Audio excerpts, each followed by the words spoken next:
to. Welcome to another episode of Million Dollar Stories, where we get to interview authors from all over the world. I love learning from people who study leadership simply because if you can lead, you can manage, and therefore you can grow a business. You can increase the quality of your life because you're not on your own. You can guide your life when surround yourself with other people, and we can all accomplish the goal together. The book that we're talking about today is called The Leadership Challenge. And it says in the subtitle, How to Make Extraordinary Things Happen in Organizations. And if you guys are out there and you're looking to grow your business, it really is a reflection of how well you lead others. And that's why it's great to have you, Barry Posner, as our guest. Thanks so much for being here. My pleasure, Mike. Well, Let's talk. let's talk, man. Let's start off with the genesis of this book. What made you want to sit down, write a book that actually has 120 reviews on Amazon, so it's resonating. But why did you want to start writing a book about the leadership challenge? You didn't want to mention it sold, 3 million copies, 22 languages, 7 editions. But 3 nevertheless, million. 3 million. All right. Good stuff. we, my colleague Jim Kouzes and I started working on this book in the early 1980s. Short story is simply we were challenged to help a group, probably much like your listeners, try to be more effective in leadership. Very few of the people we were working with in this workshop, were in charge of everything. And so we asked this question: tell us about a time you were at your personal best as a leader. And we've continued to ask that question for 40 years, collecting data. And our framework comes out of the answers to those questions. So if you, Mike, or anybody listening in stops for a moment and says, okay, what would be my personal best leadership experience and what was I doing? Well, here's what we've distilled from all of that, even though no one said these exact words. When people were at their personal best, we talk about it as they modeled the way. What people told us was that they set an example. They didn't ask anybody to do anything that they weren't willing to do themselves. They were committed, they were driven, they were clear about what they were trying to do, and they put their money where their mouth is. All right, that's what they told us. We call it modeling the way. When people were at their personal best, they inspired a shared vision. That's what the language that we called it. In point of fact, people said things like, I had a mission, I had a burning passion, I had a goal, an objective. I was focused on the future. I had to get buy-in on the part of others so that others could see what I saw. And I needed to do that in a way that expressed my enthusiasm and excitement. And gosh, that's got to be true for every entrepreneur listening to our conversation. When people were at their personal best, they talked about challenging the process. They talked about taking the risk. They talked about moving outside their comfort zone. They talked about being willing to experiment. They talked about being willing to learn, to try, to fail, to learn, and try again. Hmm. When at their personal best, Mike, they were enabling others to act. They built a team. Nobody got anything great all by themselves. So the paradox we can talk more about is that leaders turn their followers into leaders themselves. That's why people want to be in a relationship. And the fifth practice we called encouraging the heart. It is about giving people the courage to do things that they've never done before.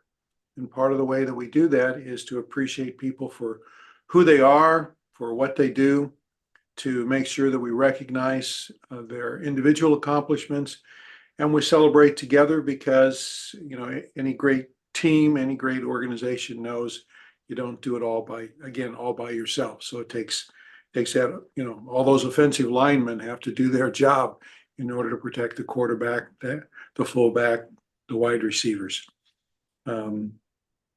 So that's what we've been, if you will, that's the melody we've been riffing off of for 40 years, is what people tell us that they've been doing is their personal best. And our book in some ways is a mirror and reflects back to people what they've told us they were doing. Yeah, I once heard a billionaire say a leader's job is to paint the picture where the company's going, It's also his job or her job to assemble a tribe of individuals that share the same core values that actually want to go to that destination.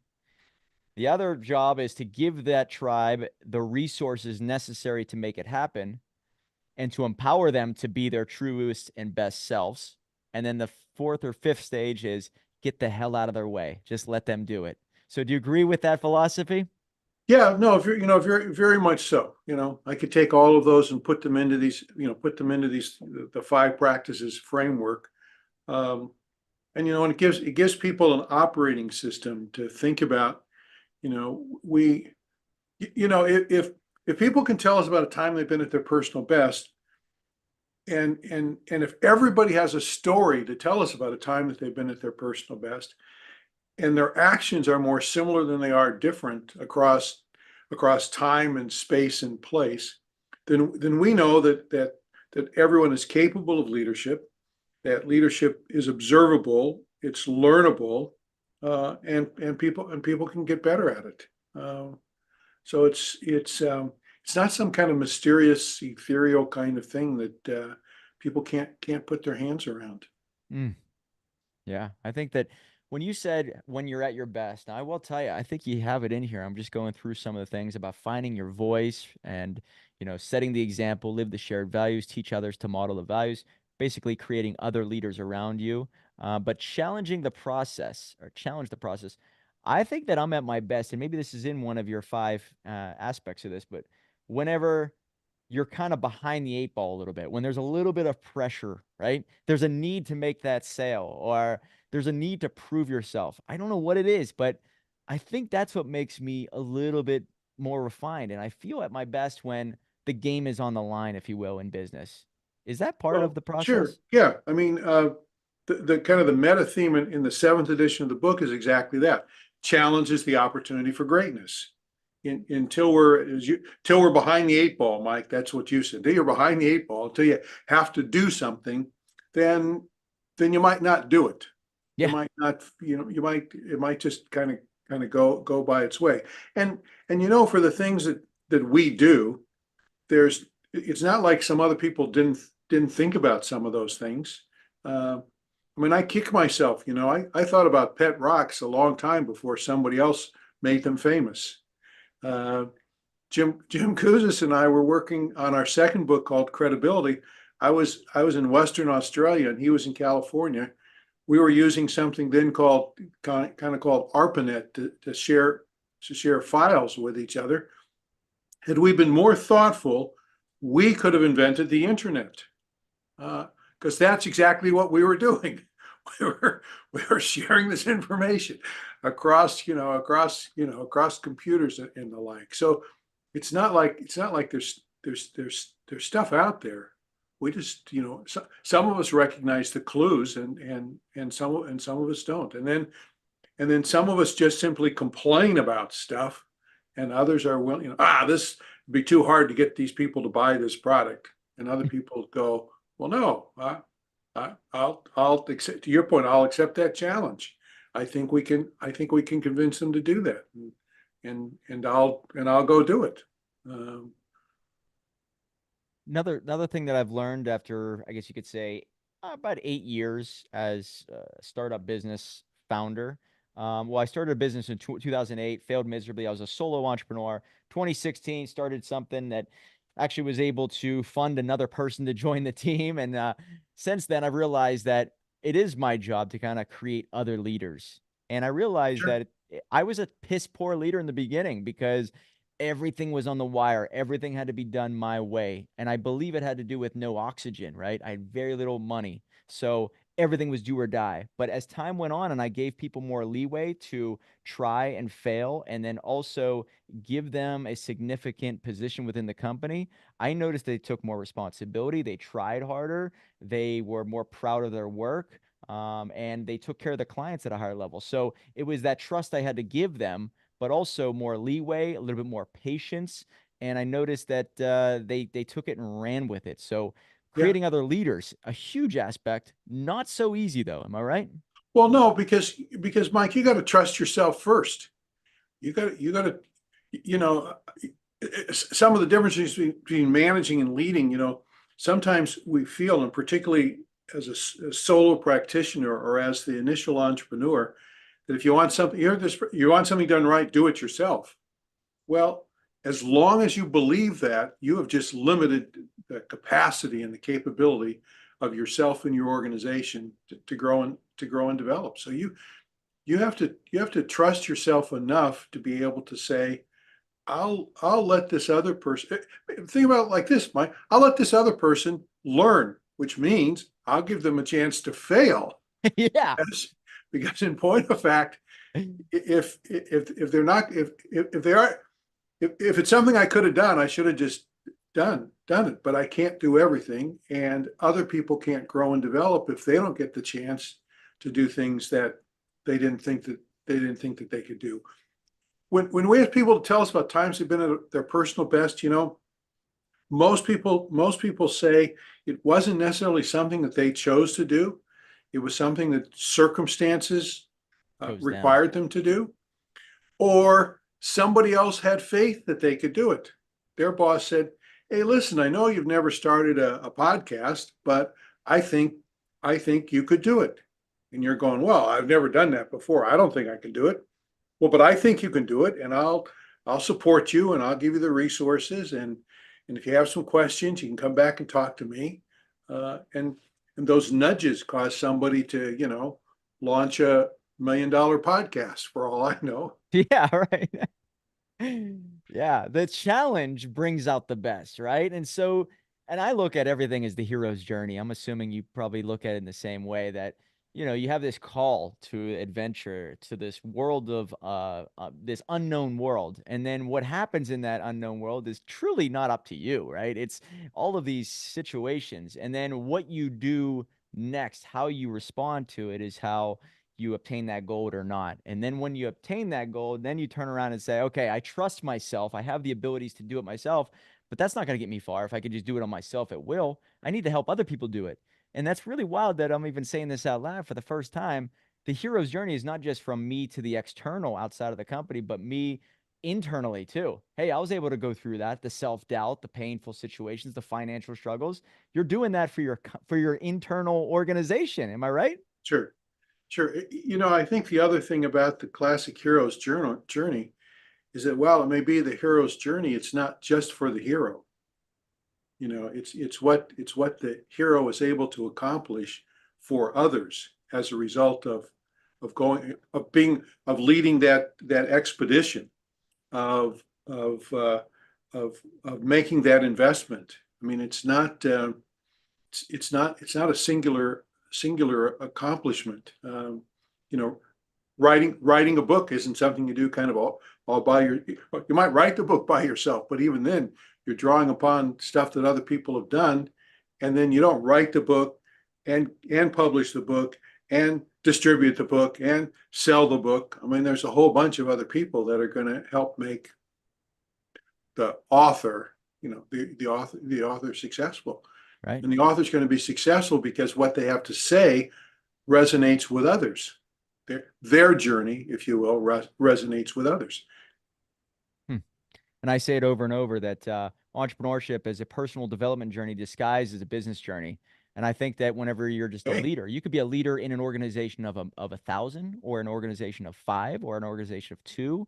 But your level of success in business is based off of how well you articulate your solutions, how well you communicate, your empathy, your EQ, your IQ, right? So all of it has to go up. You might have a lucky jump. You might have one big month, but it's always going to drop down to your level of development, as Jim Rohn says. So personal development sounds like your core principle if you want to be a great leader. Oh, yeah. I mean, leadership development begins with self-development, begins with the development of yourself.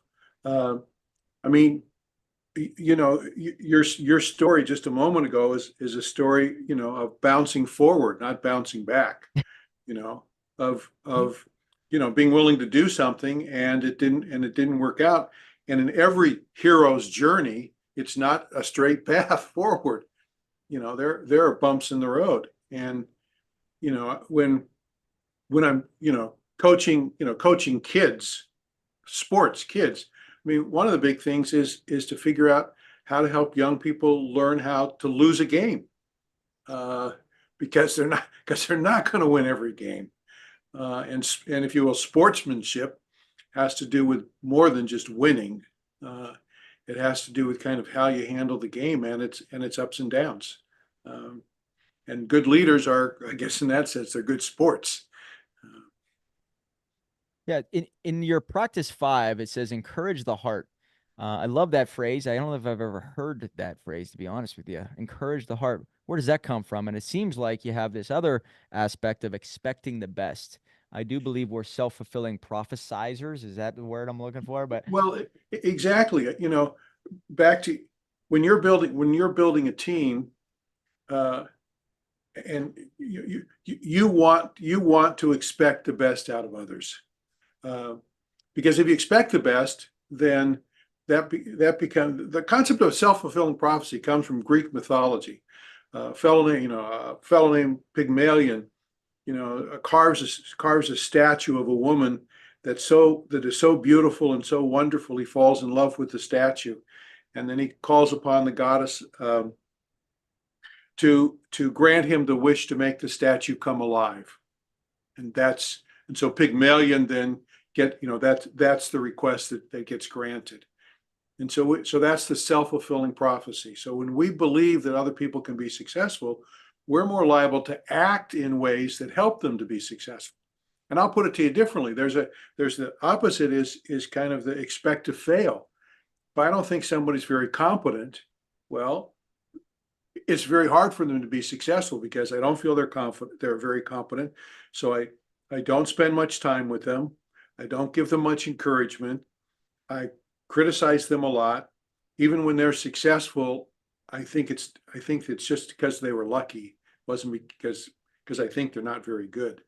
Um, so our expectations of others uh, helps all of us to figure out whether we can be successful or we can't be. And I'll tell you, if somebody doesn't expect much of you, uh, it's hard to change their mind. You're better to find somebody else to work with than to try to change somebody's mind who already believes that you can't be successful.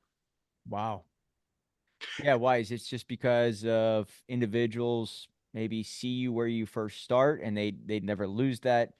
Yeah, Uh, they get in their head that this person, this person can do no wrong and this person can do nothing right. It's closely tied to what psychologists talk about these days as the difference between people with a growth mindset or a fixed mindset. mhm. People with a growth mindset believe that they and others can, in fact, learn, develop, and get better. They can grow. Those with a fixed mindset believe that somehow talent, skills, ability, knowledge is fixed. You only have a certain amount of it, and you can't learn. And so, in that sense, back to the kind of the old sort of notion is you rise to your highest level of incompetency, because in fact you can't ever be better than you innately are. Um, and we've always taken the point of view that leadership is a skill. And if you think about skills, we know that eh, eh, eh, we everybody can play the piano. Some people can play the piano naturally better than others, but playing the piano is a skill, and anybody that wants to be better at playing the piano has to do three things. First, they have to want to play the piano better, because if you don't want to, then the second thing, practicing isn't going to, you're not going to practice. And if you don't practice, you don't get better. You know, Steph Curry, practices every single day. He's got 5 different coaches. Yo-Yo Ma plays the cello 5 or 6 hours every day, and he's considered the world's best. And then you got to get good coaching. Back to Steph Curry, he's got 5 coaches, not just one, but he's got 5, because every coach is kind of looking at a different aspect of his game and is concerned with a different aspect of his physical and mental ability. We all need, if we want to get better, we need to be able to practice. We need to get good coaching, which means we need to get feedback on how we're doing. But most importantly, gosh, as my parents learned, my brother loved to play the piano. I, on the other hand, the advice my parents got from my piano teacher was, don't waste your money. Only, the only time Barry seems to play the piano is when he comes for a lesson. And no matter how good a teacher I am, I can't make him a piano player if he doesn't really want to be one. Yep. I mean, yeah, there's something inside of us that, you can't force it if it's not there. I mean, you just made me think of Eddie Van Halen. You know that you're familiar with Eddie Van Halen, right? Sure. You know that Eddie Van Halen and his brother were growing up, and the parents said, "Oh, Eddie, here's your drum kit, right? Eddie Van Halen, here's your drum kit," and he got the brother the guitar, and well, I think they tried to take him to lessons, or whatever, but something happened. Eddie's like, I don't have any interest at all. And so he went over to his brother, took the guitar off him, and it just came so naturally. The same thing happened with his brother. He's like, I'm not a guitar player, but this thing over here, the drums, I get it. For some reason, I just get it. So they switched it, and all of a sudden they make music history. So Yeah. there's something inside of us. There's a calling, right? We're born to do something. And as long as you tap into that, and I love how you use the word extraordinary, because of that, right? If you tap into it and you unleash it, that's whenever it's possible. Yeah, but just take that example of Van Halen brothers. We don't always know what it is that we want to do, and so we've got to be willing to experiment. I mean, gosh, how many musical instruments are there? And how do you know which is the one that you're going to love? You're going to love until you have a chance uh, to try them out. Uh, the tragic part of your story would be as if their parents had never bought them a musical instrument Right. to begin with. So Yeah, that would be a true shame, right? Not being able to play what you're born to play. Like there's no doubt about it. Some people are just gifted.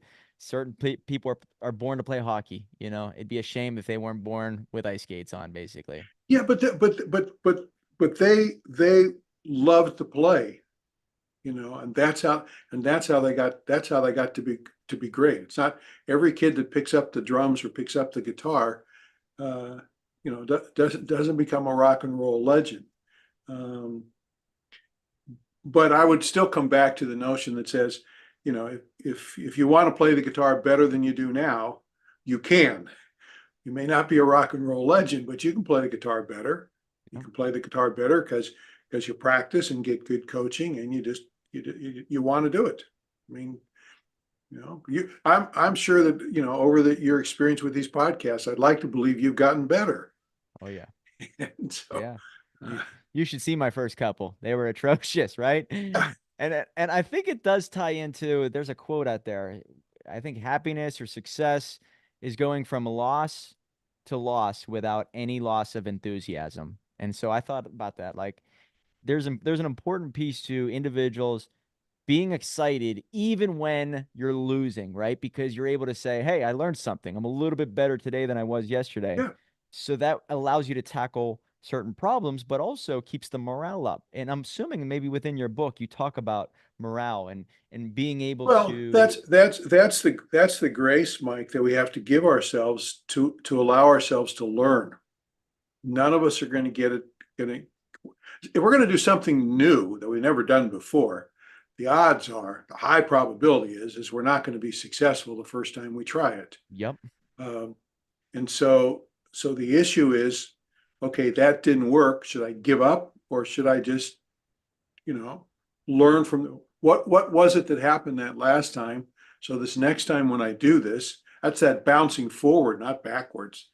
Um, and what I find is that the best leaders are the best learners. I mean, they're the people who are listening to your podcast, are continuing to read books. They're not the people who believe that they know it all. Um, they believe, in fact, that they can still learn, and in fact, they believe that they can learn from the people around them, not just the people above them, not just the famous people, um, but the people who are on the front line. Mhm. Uh, there's so many older people in the workplace these days who are learning a great deal about technology from the grandkids, from the millennials that are in their, that are in their workplace. And one of the things that some millennials are missing out on and have noted is that they're in remote workplaces, they're missing out on the opportunity to gain the perspective and the experience of people who have been 10, 20, 30 years in the workplace, because a virtual workplace doesn't necessarily allow you to do that as easily as it used to. Yeah. Yeah, you said something there, made me think of a great quote. The most interesting man in the room is the most interested, right? Stay Yeah. humble, ask questions. That's how you stand out. And the individual who's leading the organization is not the one who speaks first and last, right? It's the individual who's asking questions amongst the team. Hey, what do you think? All right, let's take that idea and run with it. You know what? I like that. Go ahead. Let's see if that works out. I like that idea. So it's constantly, maybe curiosity is an absolute superpower and is required if you want to be a great leader. Yeah, I think, we've talked about some of those things. I think growing big ears, being a good listener. I think being empathetic. I think being curious. You know, all of those in some ways are antidotes to to the poison of of too many leaders, and that's hubris, that's pride. That's the belief that really I know it all. I'm more experienced. I'm smarter than the rules don't apply to me. I mean, that's when people start. That's when you get, again, mythology. That's when you fly too close to the sun. Uh, and so one of the ways that you stay grounded is, is by being curious, and is by listening, and is by putting yourself into. About 15 years ago, I took up the game of golf, and one of my first golf instructors was showing me a video of his 13-year-old daughter, and he said, "Well, this is what I want you to do." And of course, I said, "I'm not 13. I wish I had taken the game up when I was 13." And clearly, I mean, we have a new book coming out in April. It's the fourth edition of the Student Leadership Challenge, and we've been arguing that leadership development needs to start as early as possible, because just like if you want to be a rock and roller, or you want to be a professional athlete, you don't start that in college. You start that interest in playing and doing. Taylor Swift was writing songs 20 years ago, not in her 30s, but in her teens. Yeah. And she's obviously gotten better at it.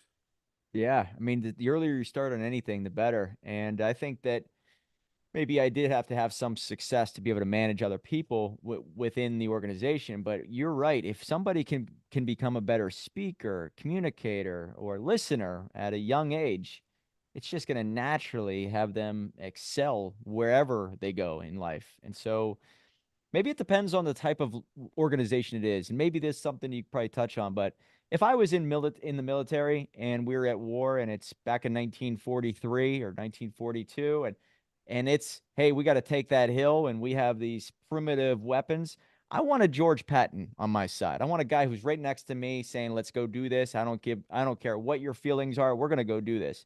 But our organization, when we're talking about a career and maybe book publishing, book marketing, you need a little bit more give and take, right? You need a little bit more empathy understood, because it's a different world. So does that come into play? Having, if the type of leader will be different from industry or organization to organization. Is that right? Well, the setting certainly makes a difference, but these five practices that I told you about, they're universal. Encouraging the heart. How you encourage the heart of a 5-year-old is different than a 15-year-old or a 25-year-old or a 45-year-old, but the principle doesn't differ. If I were to ask the question, how many, to an audience, how many of you like being taken for granted? It doesn't make a difference where in the world I am, what industry, what function, what level I'm talking about. Nobody says, yes, I like to be taken for granted. Now, then, the challenge for me is to understand the principle, don't take people for granted. So what does that mean now when I'm dealing with a 5-year-old? What does that mean when I'm dealing with an accountant, an engineer, a marketing person, a senior person, a new employee? I mean, that's, if you will, where the where the science says you've got to encourage the heart, the artistry of leadership says, and you got to figure out on this canvas in this kind of weather conditions. Um, you hit a golf ball, when it's raining, it's not going to go as far as it will when the sun's shining, and so you got to adjust your game accordingly. Not necessarily changing your swing, but you're going to choose a different club because the ball's not going to go as far as it would under, when you're at sea level or you're 5,000 feet above sea level. Hmm. So, so there's an art and there's a science of leadership.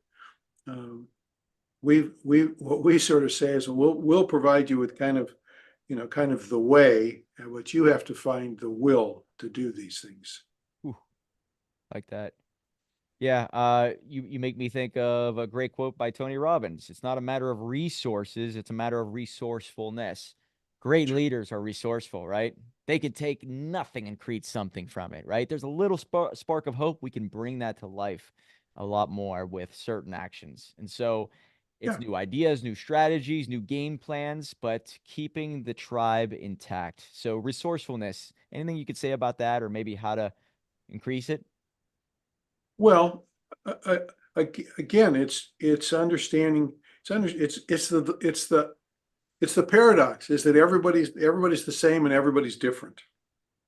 But nobody wants to be taken for granted, but how they want to be appreciated, that's perhaps back to your resourcefulness. That's where that's where I need to know that some people, just want me to stop by their office and tell them that I noticed they did something well. Somebody else wants me to make an announcement, through the email system. Somebody else wants me to say something at the next staff meeting. Somebody else wants me to, give them a certificate for dinner. I mean, um, all of there's in some ways there's a range of things that we can do. We have to we have actually more resources at our disposal, than we use. And the other thing that's true is for us in an organization, we never have unlimited resources. So some of the things that are most important are the personal and interpersonal ways that we deal with those around us. Because ultimately leadership's a relationship. Yeah. Do I want to follow this person? Do I want to go where this person has asked me to go? And do I want to go there willingly? Do I want to go there even when even when they've gone home and I'm still working in the office? Do I still want to do this? And so, Mike, that's where the motivation comes. Getting other people. We talk about getting other people to want to struggle, because that's what leaders do. They ask people to do things that they're now not doing. There must be a reason why they're now not doing them, because it's too hard. They're afraid. They don't think it's important. They think they're going to be hurt. Um, so I've got to take care of those things so that people will. It's like raising children. It's one thing. What do your kids do when you're around, or when you're the manager? What do people do when you're on the shop floor? But most importantly is what do they do when you go on break? Hmm, it's great. Are you a God-fearing man at all? I certainly is just one of the many things I fear. Yep. So the way I look at it, and it's wild to even think about it in these terms, but when I see people, whether it's in the organization, and they ask me for advice, I'm like, well, you gotta learn it on your own. You gotta learn how you learn. You gotta figure it out. You're gonna make mistakes, and you'll learn and on your own accord, right? So like I give them certain amount of leeway to do that, but it makes you think, wait a second, if we're God's children, isn't that what God is doing for us every step of the way? You're always saying, hey, take care of this pain. Nope, you're going to have to go through the fire. You have to learn what you need to learn to get to the next level. So it's wild how you start to see similarities and like, wow, you know what? Thank God all of that adversity, all the pain came my way. And he didn't keep me from experiencing that, because it did make me this person. So don't rob those around you from that adversity and struggle, because it will make them a better person in the end. And I just Well, look at well, how there's a exactly. That's similarity there. that's that that's how people learn, and otherwise you otherwise to use your story, you give up on God because too many bad things happened. Yeah, right. And what kind of a God is this? Well, Right. we're we're we're given a certain amount of free will uh, I think to try to use our time on this planet to somehow make a difference. It's not unlike the oath that the Boy Scouts and the Girl Scouts make, to leave the campsite a little bit better because you were there. Um, and if we could all do that with our families, our homes, our communities, our workplaces, it's a little bit better. And in fact, that's what a high performing organization does. It makes everybody feel like no matter what it is that they're doing, what they're doing makes a difference. Oh, And that's why people try to do as good as they can. If you somehow feel like what you're doing doesn't matter, then it's hard to imagine you'd put much time and energy into it. And it's easy to imagine you take all the sick leave that you've been given and then some. Because whether you show up or we know that people who are who are engaged in the workplace, they take only 25% of the sick leave annually that people who are not engaged take. I mean, and it's not like you and I don't get a cold or sniffles or sneeze or what have you, but that doesn't stop us from doing the things that we think are important to do. Other people don't have something that's important for them to do, and so why bother? man, you said something there. Hopefully you guys caught it. The sign of a high performing organization is if those around you, those you're working with, feel a little bit better. They're a little further after doing business with you or interacting with you. That's a great way to look at it, because Yeah, there are certain times that, the shit's hitting the fan in the business, but you may get a testimonial from one person, a message, an email, text message, whatever it is, that says, I can't believe what your company has done. It's changed my life, and it's really put me on a new path. It's like, there it is. All right. We're yeah, doing something right. We did something right. And that shows that we're on the right path. We're not going to be completely avoidant of all storms. But when you see that, you're like, all right, we're on the right path at least. And that's all that matters. yeah. We wrote another book a few years ago called "Stop Selling and Start Leading," and we did the research talking with buyers, people who make purchase decisions, and asking them, so what are you looking for in sellers? Kind of the analogy of what are you looking for in leaders, but what kind of behaviors are the kind of behaviors you're looking for in people who are trying to sell you a product? Particularly, sellers find it harder these days because there's so much information already available to buyers about products and different alternatives. So why do they why do they purchase from one seller or one company or take a sales call from one or the other? And what we found was when we talked to buyers, it mapped the behaviors that they were looking for from sellers mapped very well to what people talked about, what you're looking for in leaders. We're looking for somebody that's not trying to sell us. We're trying to find somebody who cares more about us than they care about them. I mean, my dad was a salesperson, and he'd say, no, he didn't go into a client and sort of say, here's if you buy from me, I will be successful. I will make my quota if you buy from me. Rather, he needed to help them figure out that if they bought these products, these goods, these services, they would be better off. They Yeah. would make more money. And if he could do that, they'd want to see him. They'd want to know what he has that's new and that's better, because they would be better off. Mm. And particularly important in large companies, because the sales decision oftentimes is made internally. It's like, I need to sell you on this idea, but you now are going to have to sell other people internally without me there. And so How can I make sure that I make you a leader? You know, leaders turn their followers into leaders. So now I'm going to work with you so that you, in fact, are going to become the champion for this product to the other decision makers in the corporate in the company, so that your enthusiasm for this product and why it's going to work is compelling enough that everybody's going to say, yeah, let's go with this. Hmm. Yeah, I guess maybe that's one other quality made me think of is that people will follow you if you have one aspect that they wish they had, whether it's courage or some type of confidence level or some type of proven track record. And so, yeah, your ultimate job is to turn every follower into a leader, and you, hopefully, whatever quality they're seeking, most likely you have it, but you can help them embrace it too. Oh, it's Yeah. good stuff. Barry Posner, been an honor to talk with you. Outside of your website or your book, is there a way to get in touch with you? A website, social media channel that you like to recommend? Well, if anybody picks up, any of our leadership books, you'll find my email address in the book. Find me on LinkedIn, all those kinds of things. I'm, I'm still mostly an academic. Currently now chairing the management and entrepreneurship department at Santa Clara University. So, Nice. at any rate, you can, as we say these days, you can Google me and I'll respond. Okay. That's Posner with an S, right? Not a Z. A lot of people would probably think that, but it's Barry Z Posner. So look him up. Easy to find. And you're setting people free by giving people the keys to entrepreneurship. I love that. What we like to do here.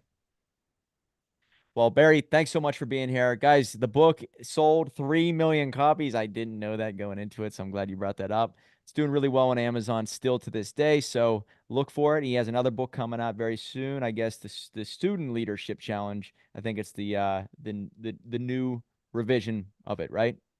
The fourth edition of that, we actually just signed a contract with the American Bar Association. We're writing a book on leadership for lawyers. Oh, That'll come out the end of the year. So just busy.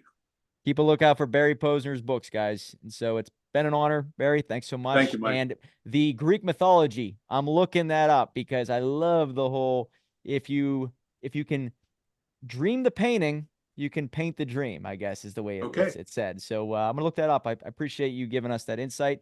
And remember, guys, $1 million book will lead to $1 million